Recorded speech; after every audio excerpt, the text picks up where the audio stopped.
The San Jose Sharks have been so bad that I've come out of YouTube retirement to talk about just how horrendous my favorite team has become. This is pretty crazy. And for the record, like I don't feel bad for myself or other Sharks fans either because think about it, like this team has had at least a good 15 years of regularly being in contention in the playoffs, right? There are multiple conference final runs, a Stanley Cup final run in there too. Like it's been nice being a fan of a team that you always know they can do something in the playoffs. You know that okay, there's going to be meaningful games in April and May and hopefully June. So like we were due for this kind of rebuild, but this is pretty scary. This is something that we haven't seen in maybe. I mean, this could be like on the verge of seeing something that we haven't seen in like 30 years since the Sharks first came into the league. You know, we saw a few years there in the early 90s where I remember the Sens and the Sharks, they didn't even get to 10 wins, I believe. I think the Nordiques might have had a season in there too like that. Like we haven't seen a disastrous season like this in a while. Sure, the Red Wings have had a pretty bad season in recent years too, but I'm hearing talks about will this team ever win a game? Will they win a game this season? And I don't think that's true at all. I think that is kind of crazy talk, even though it really doesn't look like it right now. This team will win a game. I'm actually going to go as far as saying this team will win some games. I'm going to say more than one. But it really does pose that question. Is this team going to get to the 10 win mark? Something that we haven't seen in a very long time. It's been pretty crazy for the Sharks offensively, defensively, and the goaltending. It's just been disastrous, and it's been quite highlighted in the last couple games, especially. And I think that game against Pittsburgh, that for me was a moment where it's like, oh boy. And of course the signs were there, but let's just take a look at their schedule. So they started the year against Vegas, who have gone on to be, without a doubt, the best team in the NHL this season. They're just picking up where they left off after the playoffs there. They pulled out a shootout win against Colorado. That's their only point. That's their only point in the standings up till this point. Mackenzie Blackwood totally stole that one. And he kind of set the bar a little high for himself after that game because he's not looked good since then. I mean, no one has, right? It's not like I've been watching a ton of Sharks games either. Like I watched that game against Nashville, and it's just tough, man. Like it's tough. It's been okay the last few years, to be honest, because they still had Carlson. He was exciting, but man, it's real tough to watch some of these games. They lost to Carolina. That was in San Jose, and then they lost to Boston, who've also been a really, really good team so far this year. Again, picking up where they left off from the regular season last year. We don't need to talk about the playoffs, Bruins fans. And then they went on a road trip. They lost 5-1 Nashville, 3-1 to Florida. And then this is where things start to get a little okay. So they got shut out by Tampa. They got shut out by Carolina. That's their second game, their final game against Carolina. Back-to-back shutouts. And if you go farther back, like at this point, that's 3 goals in 5 games, right? And if you continue that into the next game too, Washington, that's 4 goals in 6 games. That's just insane. That is not enough.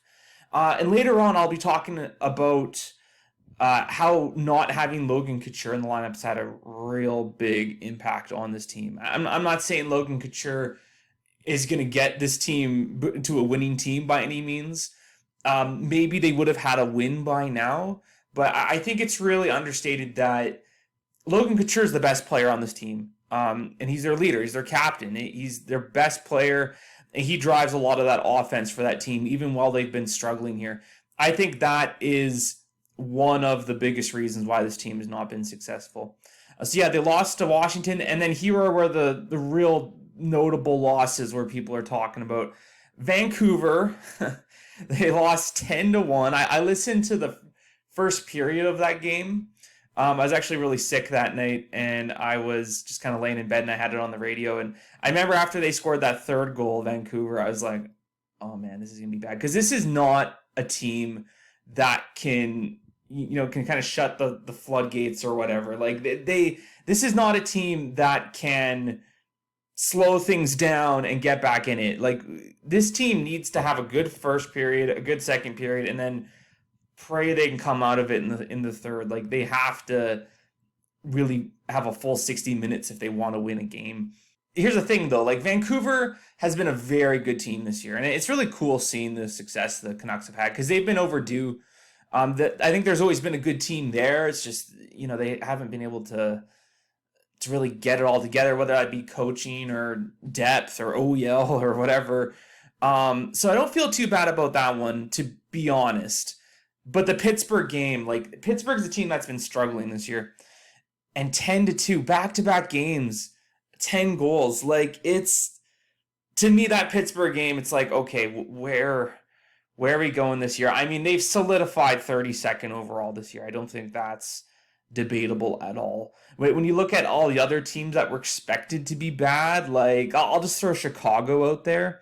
I don't have the standings in front of me, but if you look at Chicago, like I can't see Chicago dropping below 31st at worst. Like it's so bad right now. Here I'm getting the regular season.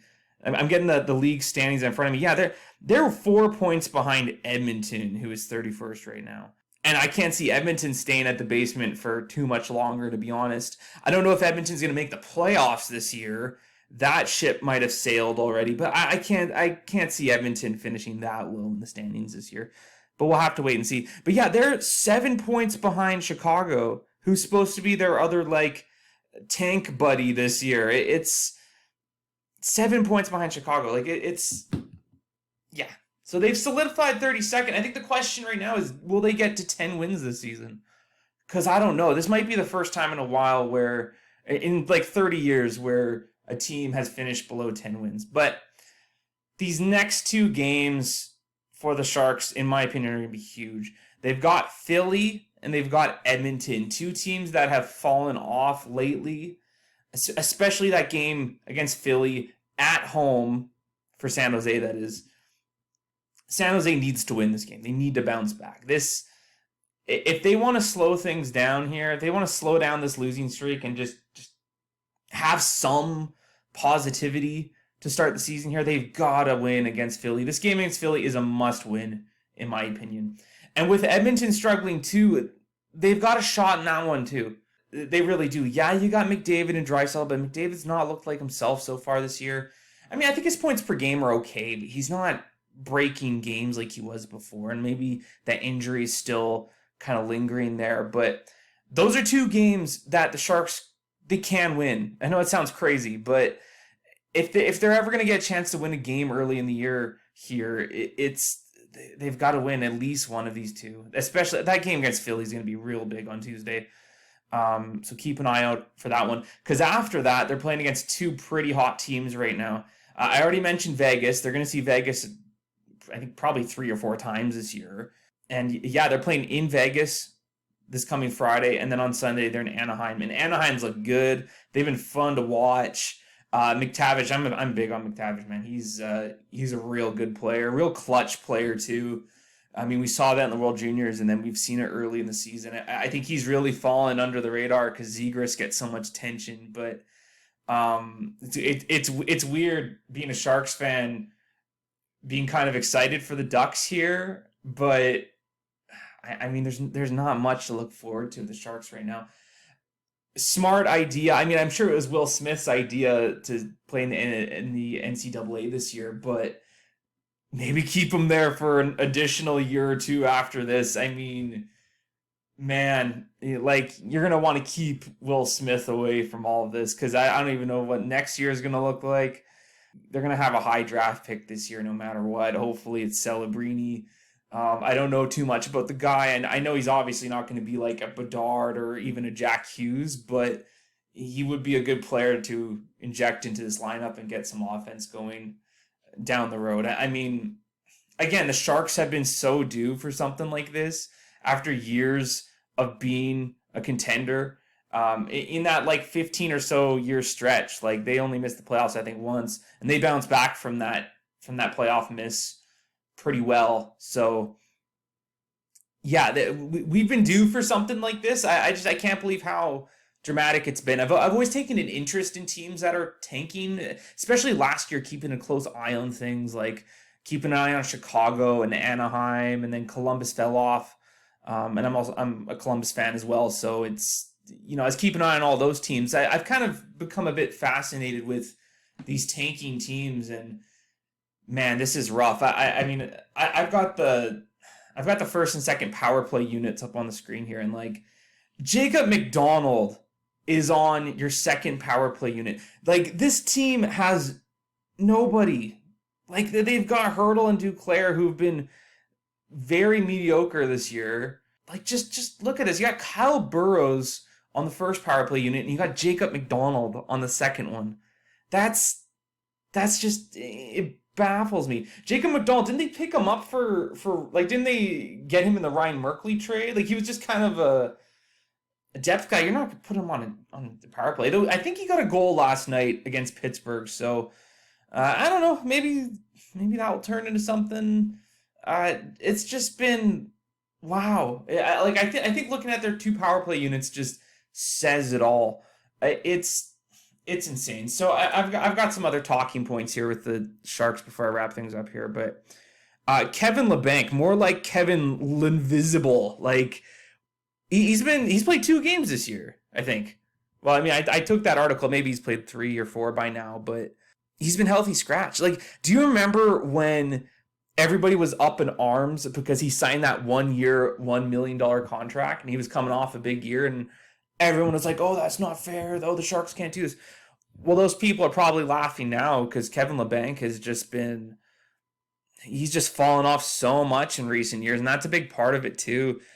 Thomas Hertl, I really feel like Thomas Hertl is the kind of guy, like, he really needs other good players around him if he's going to be successful. I know people say that about, like, people said that a lot with DeBrincat when he left Chicago, like having Patrick Kane there, which is obviously, like, that's been false. I mean, DeBrincat's incredibly talented, and he's shown that he can play with pretty much anyone. I think that kind of just says that, DeBrincat's a good player. But Hertl, he's kind of one of those players. He needs really good line mates. He's not going to be that guy. And he's very overpaid right now. I think that was one of Doug Wilson's last moves, was re-signing him to that big contract, and that's going to set the Sharks back so much. I know it's not like Huberdeau level buyer's remorse at this point or whatever, but it's bad. Like, that contract it's going to really hold them back, and they could have gotten a ton for Hertl, but this team has been way too loyal to its players, really. I mean, this is a rebuilding team, and the signs were there when they re-signed Hertl too. They should have just gotten this rebuild going earlier, and that might set the Sharks back even farther. I mean, this rebuild might take a while. As I mentioned before, Logan Couture, he's going to be out a while, and he's their best player. He's their captain. He's the kind of guy who will say what needs to be said in the locker room and on the ice. So when this team is struggling, when this team lets in 2 or 3 goals, he's the kind of guy that can step in and right the ship, or maybe get out there and just score a goal for the team.